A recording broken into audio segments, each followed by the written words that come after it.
Bonjour à toutes, bonjour à tous. Aujourd'hui, pas de vidéo de produits ou de tests qui pourraient avoir rapport avec la chaîne. Pas de montage, pas de coupe, ni quoi que ce soit. Je voudrais juste témoigner en fait sur un événement qui s'est passé dans ma vie et aussi pousser un petit coup de gueule et rendre un peu hommage à certaines personnes.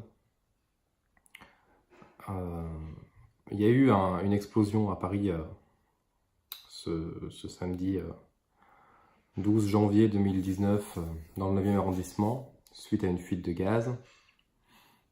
Et j'étais présent en fait dans l'hôtel qui était en face de la boulangerie qui a explosé. Je vais vous expliquer très succinctement mon histoire, mais pas pour faire un buzz ni quoi que ce soit, mais juste pour essayer de vous exprimer, vous expliquer exactement ce qui s'est passé et si ça peut servir à certaines personnes et donner un peu de courage, c'est avec plaisir. Euh, je suis parti avec la personne qui partage ma vie, que j'appellerai dans cette vidéo Minou. Sommes partis sur un voyage à Paris, parce qu'on va jamais à Paris en fait, et c'est les parents de Minou qui nous ont offert un voyage à Paris. Et on était dans l'hôtel juste en face de cette boulangerie-là, donc, qui était l'Ibis Style. Et donc ce samedi matin, nous on se lève vers 8h, 8h15, on va déjeuner à l'Ibis Style, donc on était au 3e, notre chambre est au 3e, et on est parti déjeuner donc en dessous, enfin au rez-de-chaussée quoi. Donc on déjeune, une petite serveuse gentille comme tout nous dit non mais les assiettes, il n'y a pas besoin de les débarrasser, je veux le faire moi-même et tout machin, pas de souci. On remonte dans la chambre, Minou décide d'aller aux toilettes au rez-de-chaussée, du coup on retourne au rez-de-chaussée et moi je décide d'aller me doucher, quelque chose qui est assez classique en soi. Donc je me déshabille, je me mets nu pour aller se doucher, c'est paraît que c'est un peu plus pratique. Je commence à me doucher et, euh, et les 2-3 minutes qui ont suivi ce moment-là de ma vie seront jamais explicables et seront jamais... le sentiment qui ressort de ça pourra jamais être exprimé à 100%. L'explosion qui s'est produite à ce moment-là, ça a été un jour-nuit. Ça a été un peu comme si tu rêves et puis que tu te réveilles en sursaut et que le décor change du tout au tout et que tu sais pas ce qui t'est arrivé. Je me suis retrouvé avec toute la vitre, euh, toute la cabine de douche en fait, et toute la vitre ainsi que le mur de la salle de bain sur moi qui m'a projeté en arrière. Et, euh, donc adrénaline a fait que aucune douleur sur le moment. J'arrive à me dégager. Je cherche mes lunettes, j'y voyais rien. Et en fait, à ce moment-là, je sens sur ma peau l'air froid de dehors, parce que j'étais encore mouillé évidemment sous la douche. Et à partir de là, je réalise qu'est-ce qui s'est passé.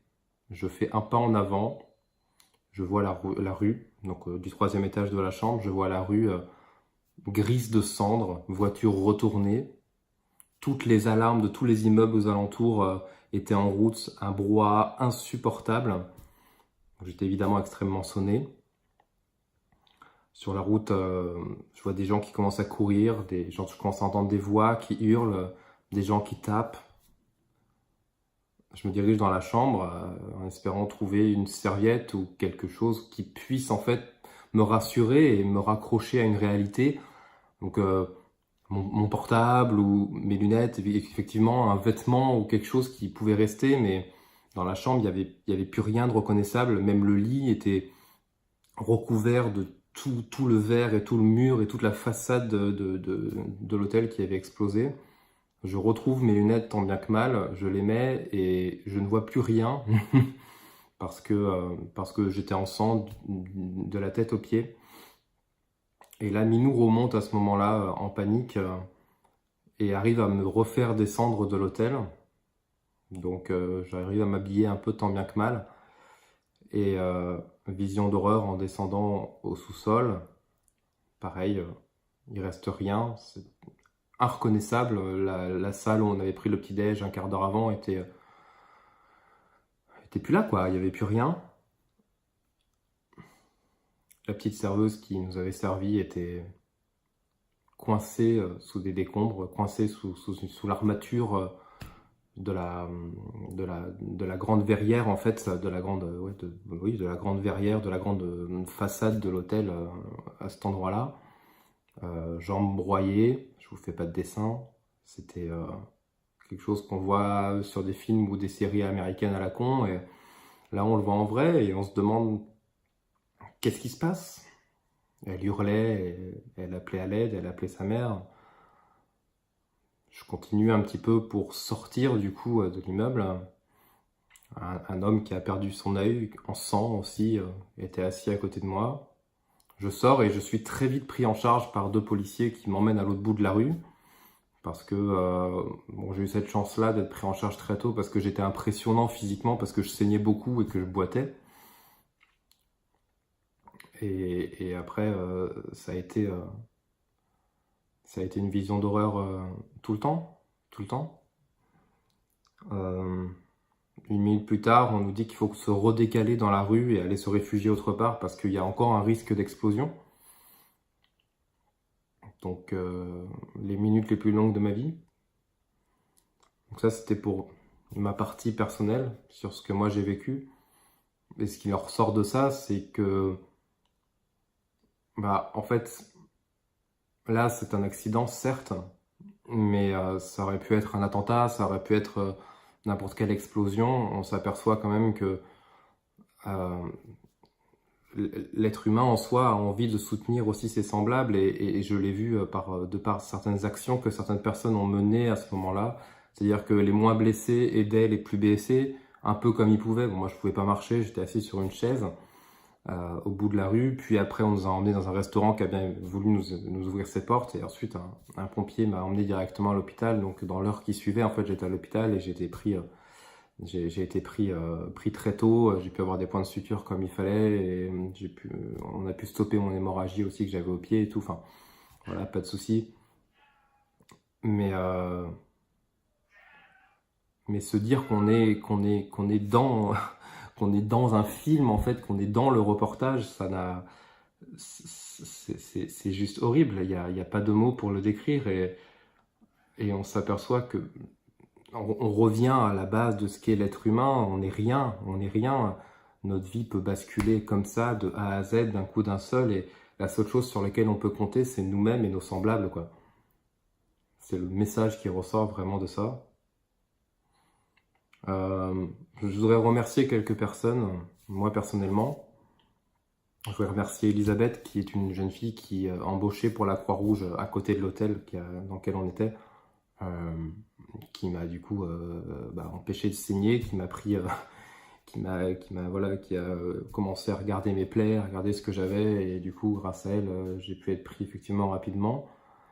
J'ai une pensée aussi évidemment pour la serveuse avec qui on avait discuté un petit peu juste avant, qui s'est retrouvée les jambes complètement broyées, Inès de son prénom. J'ai une pensée effectivement à toutes les victimes qui a pu y avoir, et ça m'amène à parler un peu d'un coup de gueule aussi, parce que on parle des 2 pompiers qui sont morts. Alors ces pompiers-là, ils sont arrivés bien avant l'explosion, hein, je dirais 10-15 minutes avant que l'explosion se produise, parce qu'il y avait une suspicion de fuite de gaz. Ils sont arrivés avant, et c'est des pompiers qu'on a vus à travers la fenêtre quand on a déjeuné avant que ça explose. Donc ouais, évidemment, j'ai une pensée pour eux, mais mon coup de gueule, il va que il y a un cuisinier qui a perdu un œil et 2 mains. Il y a la petite Inès qui s'en remettra peut-être jamais, et Minou a réussi à la tirer un peu des décombres, et pour l'instant, ils sont en train de lui sauver une jambe, mais ils sont pas sûrs de lui sauver une 2e jambe. C'est une jeune fille de 25 ans qui était étudiante et qui voulait travailler dans la politique. Il y a un enfant qui est mort suite de ses blessures. Il y a une dame qui habitait juste au-dessus, qu'on a retrouvée sous les décombres 24 heures après. On n'en parle pas assez de ces gens-là. On n'en parle pas assez.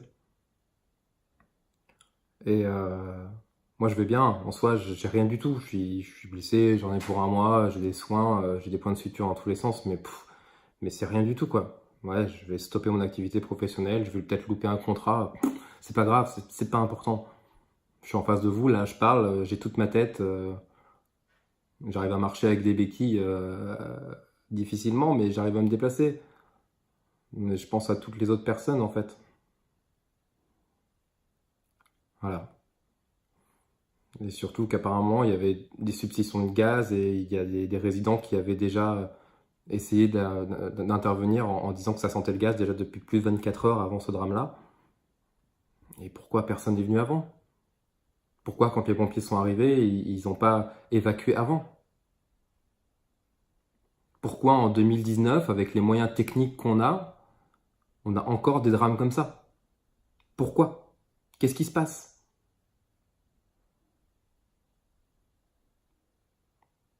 C'est pas normal. Parler des réalités des choses. La première chose que j'ai vue en m'asseyant à l'autre bout de la rue après la deuxième suspicion d'explosion, c'est une journaliste qui est venue me dire si je parlais français et de lui expliquer ce qui se passait. Est-ce que tu penses que c'est le bon moment? Alors ok, les journalistes, certains journalistes sont payés par rapport au scoop et à être les premiers sur les lieux des catastrophes comme ça. Mais l'humanité là-dedans, on en fait quoi? Au lieu d'essayer de de me filmer avec ton iPhone là, à m'interroger, tu veux pas aller voir s'il n'y a pas besoin d'aide encore à l'intérieur? Toi, la journaliste qui peut marcher là. Tu te mets une GoPro sur la tête à la limite et tu filmes tes exploits. Non? Y a pas un truc un peu scrupulaire là-dedans? Non, non, c'est trop facile. Bref, voilà. Je fais cette vidéo juste en réaction. Et alors, tu peux la partager si ça te fait plaisir, si tu as envie. Je te force à rien. Mais j'avais besoin de le faire et j'avais besoin de m'exprimer là-dessus. Voilà. En tout cas, faut garder espoir et garder à l'esprit que la vie, elle tient pas à grand-chose, à part à soutenir ses semblables. Et ça, je pense que c'est le plus gros message qu'on puisse tirer de ce genre d'histoire. Voilà. Merci à tout corps hospitalier.